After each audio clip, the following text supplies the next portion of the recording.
Então vamos falar sobre jejum. Quando Deus criou o ser humano, lá no Jardim do Éden, Deus ele criou tudo em uma ordem muito específica. Tinha tempo para tudo, né? No reino de Deus, tudo é organizado, né? Deus é um Deus de ordem, já diria o apóstolo Paulo. Então Adão e Eva, eles tinham ali hora, né, para dormir. Deus criou o dia, ele fez separação entre o dia e a noite. Eles tinham hora para dormir, tinha hora para trabalhar, tinha hora para descansar, tinha o sábado e tinha hora para comer, sabia? Eles não se alimentavam o tempo todo sem parar. Eles tinham hora para fazer o culto.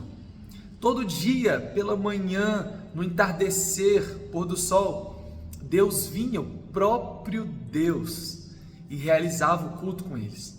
E lá no Jardim do Éden, Deus já fez uma restrição, de alimentos.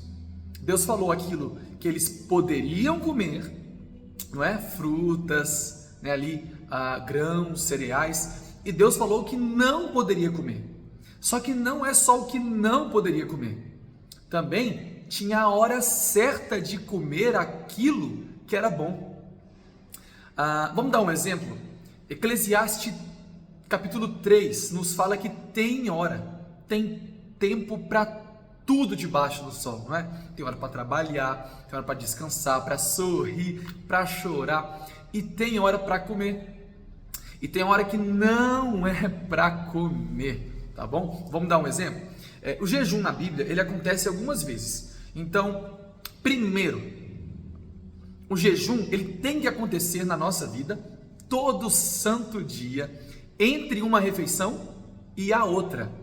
Vamos dar um exemplo? Elias, ele ficou ali sendo alimentado, por corvos. Você lê isso em 1 Reis 17 e 19. E os corvos não traziam comida o dia inteiro. Traziam uma refeição no começo do dia e uma refeição de tardezinha. O ser humano, nosso organismo, ele foi criado com algumas leis. E uma dessas leis é que ele leva um tempo, de 4 a 5 horas, até mais, para fazer a digestão. Então, imagina, se você toma café ali 8 horas da manhã, o seu almoço, a segunda refeição, vai ter que ser depois de 1. E se você almoçar depois de 1, 2, vai ter que jantar depois de 7, 8 horas da noite.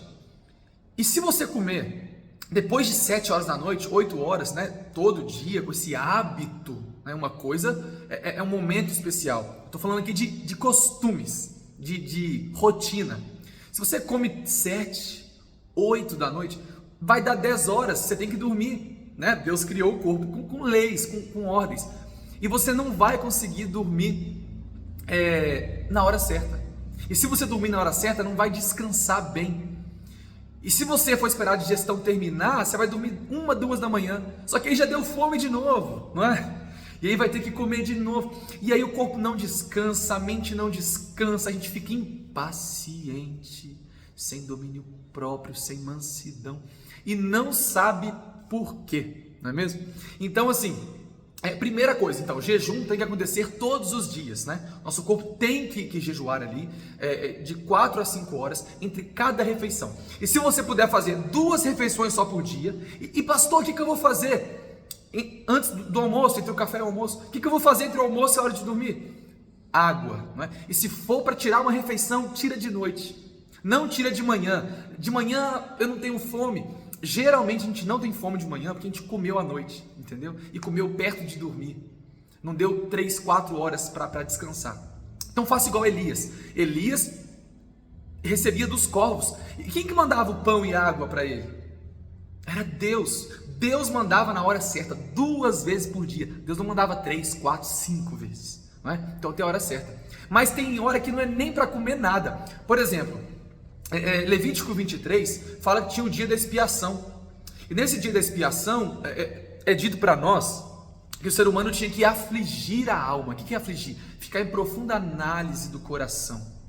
Tinha que ser um dia de meditação na palavra de Deus, tempo para meditar nas coisas de Deus, não preocupar com cozinha, com comida, com digestão. O próprio livro, O Grande Conflito, fala que o dia da expiação era um dia que o povo de Israel passava de um pôr do sol a outro pôr do sol, fazendo jejum, só água. Que é isso, pastor? 24 horas, não. Começa um passo de cada vez, né? Então, primeiro, né, na minha experiência, eu comecei parando de comer entre as refeições. Fui acostumando meu corpo a ficar 5 horas em jejum. Aí eu comia de novo. Depois eu comecei a tirar a terceira refeição. Depois eu percebi que uma vez por semana fazer um jejum, isso é um conselho, tá? Deus deu esse conselho para nós, depois você estuda. Tá lá nos testemunhos. Uma vez por semana, 24 horas, sem entrar nada, somente água. Isso estava na Bíblia, Levítico 23, um dia para afligir a alma. E isso é tão bom que um prêmio Nobel dos últimos anos, se eu não me engano, 2016, por ali, o rapaz que ganhou esse prêmio, ele chegou à conclusão que o nosso organismo, quando passa 24 horas em jejum, ele começa a fazer algo chamado autofagia. Você vai pensar, pastor, eu não consigo. Para nós é impossível. Tem coisas que para o ser humano é impossível, mas com Deus é possível. Sabe por quê? Porque quando o seu corpo fica 24 horas em jejum, abstinência total, as bactérias boas, né, começam ali a aumentar, e as bactérias más que nosso organismo tem começam a ser digeridas. O nome disso é autofagia. Então a gente ganha até mais saúde.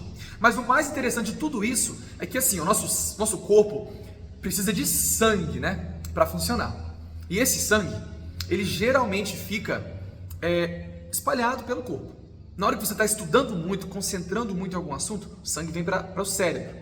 Na hora que você acaba de comer e você ali está começando a fazer a digestão, o sangue desce para o estômago. Então, se eu acabei de comer e vou ler a Bíblia, eu não vou absorver tudo, porque o sangue não está no cérebro, ele não vai conseguir, porque ele precisa de energia aqui embaixo, não é? No segundo cérebro, né? Lá no intestino, no estômago. Por isso que a melhor hora de ler a Bíblia, eu não escolho, não é à noite antes de dormir. Também, a melhor hora é na hora que eu acordo, não é?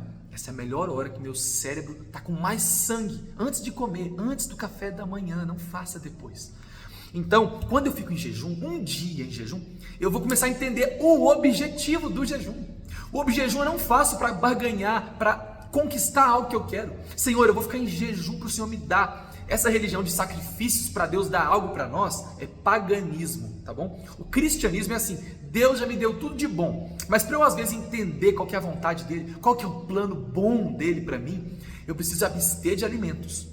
E eu preciso fazer o quê? Passar um dia em oração, em jejum. E aí o sangue vai ficar aonde? No cérebro. Porque se não tem comida para digerir, o sangue fica aqui. E qual é o método de Deus para comunicar conosco? O único meio que Deus tem para se comunicar com o ser humano é através dos nervos cerebrais, aqui seu lobo frontal. Se o seu sangue está aqui no cérebro, Deus vai falar e você vai ouvir.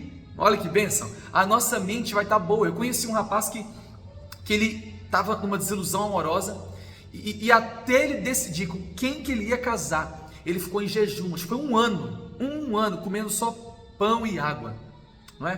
Pastor, isso é impossível, né? Queridos, Jesus passou 40 dias sem comer. Moisés passou 40 dias, Êxodo 34, sem pão e sem água. Foram homens. Jesus passou pelo deserto da tentação. Como Deus? Não, Deus não precisava ser testado.